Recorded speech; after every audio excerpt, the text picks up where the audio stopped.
Mga kabarangay, isipin mo ito. Nagkaroon kayo ng alitan ng iyong kapitbahay. Ang akala mo, sa isang meeting lang sa barangay, matatapos na ang problema. Pero anong nangyari? Ang sabi sa'yo, balik na lang po kayo sa susunod na linggo. Pagdating ng sumunod na linggo, wala po si chairman.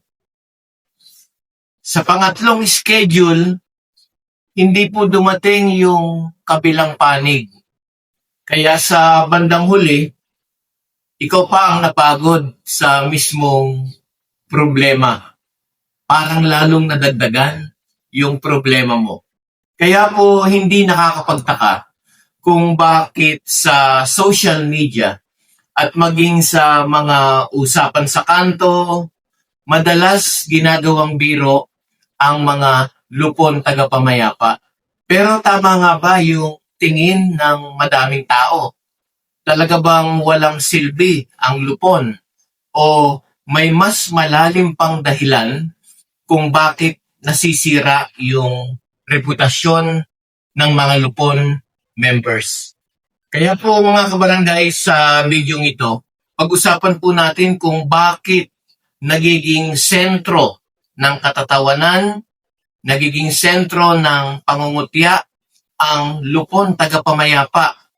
Ano yung mga totoong problema na maaaring napapaloob dun sa pangungutya ng mga tao? At bakit sa kabila ng lahat ng kritisismo, mahalaga pa din ang papel ng lupon tagapamayapa sa ating sistema ng hustisya? Magandang araw mga kabarangay, kumusta na po kayo? Muli, ako po si Jeffrey at welcome dito sa Katarungang Pambarangay Channel.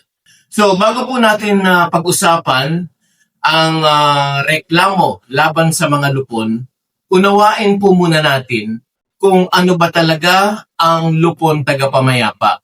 Ang lupon tagapamayapa ay bahagi ng Katarungang Pambarangay.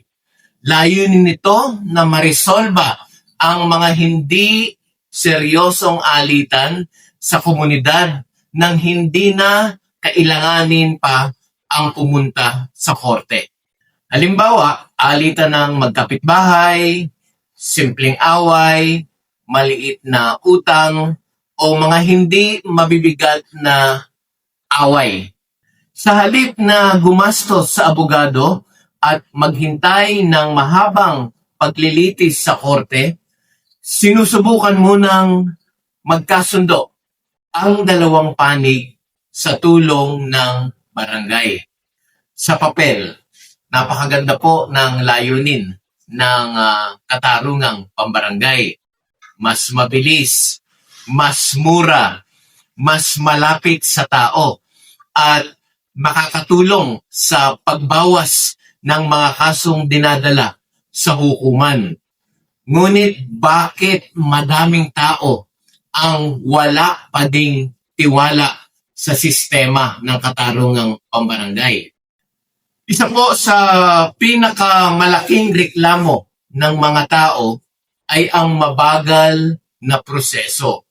Ngunit sa karanasan ng ilan, umaabot ito ng ilang linggo o minsan ay ilang buwan. Bakit?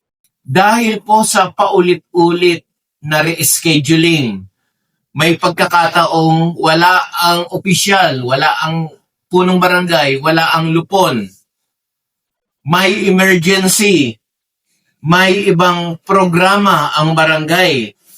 Kapag paulit-ulit po na nangyayari, nawawala ng gana ang mga taong humihingi ng tulong o yung mga taong naghahanap ng hustisya. Kaya ang simpleng problema lalong lumalala. At dito po, dahil dito, nabubuo yung negatibong pananaw tungkol sa mga lupon. Isa pang malaking problema ng lupon ay ang kakulangan ng kooperasyon. May mga taong hindi sumisipot pag pinadalhan ng samon. may iba namang iniiwasan ang proseso. Kapag hindi dumalo ang kabilang panig, limitado lamang ang maaaring gawin ng lupon. Hindi naman ito korte na maaari agad maglabas ng hatol. Layunin ng lupon tagapamayapa na magkasundo ang magkabilang panig. Kung wala ang isang partido, mahirap magkaroon ng maayos na pag-uusap. Kaya kahit gusto ng lupon na marisolba agad ang kaso, naantala pa rin ang proseso dahil nga po sa walang kooperasyon ng mga taong involved. Isa pa rin na pinakamadalas na reklamo ay ang umano'y pagiging bias ng ilang opisyal o ng ilang lupon. Sa maliit kasi na komunidad, magkakakilala halos lahat ng mga tao. May magkakamag-anak, may magkakaibigan, may magkakaalyado sa politika. Dahil po dito, may mga pagkakataon na nagkakaroon ng hinala ang mga residente na may kinakampihan ang barangay. Minsan, kahit walang aktual na favoritism, sapat na ang impression ng pagiging malapit ng opisyal sa isang panig upang maging dahilan para mawala ng tiwala ang kabilang partido. Kapag nawala ang tiwala sa pagiging patas ng proseso, nawawalan din po ng kredibilidad ang lupon. At kapag nawawala ang kredibilidad, mas madaling maging paksa ito ng biro at mga panlalait. Nakakalungkot po para sa kagaya kong lupon. At hindi rin po maikakaila na may mga barangay na kulang ang pagsasanay ng kanilang mga miyembro ng lupon. Ang mediation o pag-aayos ng alitan ay hindi simpleng pakikinig lamang. Kinakailangan nito ay ang mga sumusunod. Una, tamang komunikasyon, conflict management, pagiging neutral, at sapat na kaalaman sa batas. Kapag kulang sa kasanayan sa mga aspetong aking nabanggit mga kabarangay, maaaring hindi maging maayos ang pag-handle ng kaso. Hindi po dahil masama ang intensyon ng opisyal, kundi dahil minsan ay kulang sa sapat na pagsasanay at suporta ang mga lupon natin. May ilang mga nagsasabi na mas mabuti pang dumiretso na lang sa pulis o dumiretso na lang sa korte. Para sa kanila, mas seryoso at mas makapangyarihan ang mga ito. Pero tandaan po natin na hindi lahat ng kaso ay dapat dalhin sa korte. Kung bawat maliit na away o alitan ay dadalhin sa korte, lalo lamang mabibigatan ang ating justice system.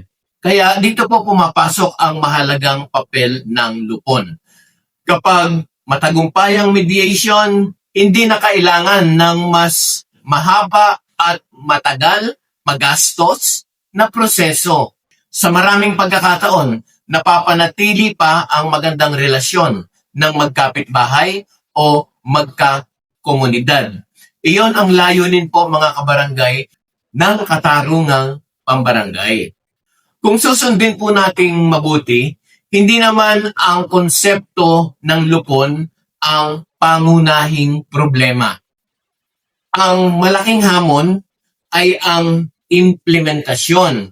Kapag maagap ang pagdinig, maagap ang hearing, patas ang pagtrato, kumpleto ang attendance, at mahusay yung lupon na namamagitan, malaki ang posibilidad na marisolba ang away nang hindi na umabot sa korte. Ngunit kapag may delay, ito po ay pangkaraniwang nangyayari. Kawalan ng kooperasyon o nawawala ang tiwala sa proseso, mabilis ding nasisira ang reputasyon ng sistema. Sa bandang huli mga kabarangay, mahalagang tandaan po natin na ang lupon tagapamayapa ay tao din lang. Hindi po perpekto. Mayroon ding pangangailangan pa ng mas mahusay na pagsasanay, mas maayos na pamamahala, at mas mabilis na proseso. Kaya kung minsan nagiging subject ng biro, hindi agad nangangahulugan na walang silbi ang buong sistema. Mas tama lang na sabihin na may mga aspeto itong dapat pang pagbutihin upang tunay na maibigay ang mabilis, patas, at yung makataong hustisya na inilaan sa bawat Pilipino. Kaya yan mga kabarangay, kung meron po kayong natutunan sa video ito, maaari niyo pong i-like, maaari niyo pong i-share sa inyong kapwa lupon o sa community. At kung hindi pa po kayo nakaka-subscribe dito sa Katarungang Pambarangay Channel, consider subscribing mga kabarangay para po sa susunod, kayo po ay mai-inform sa mga bagong upload na video. Marami pong salamat. Muli, ako po si Jeffrey.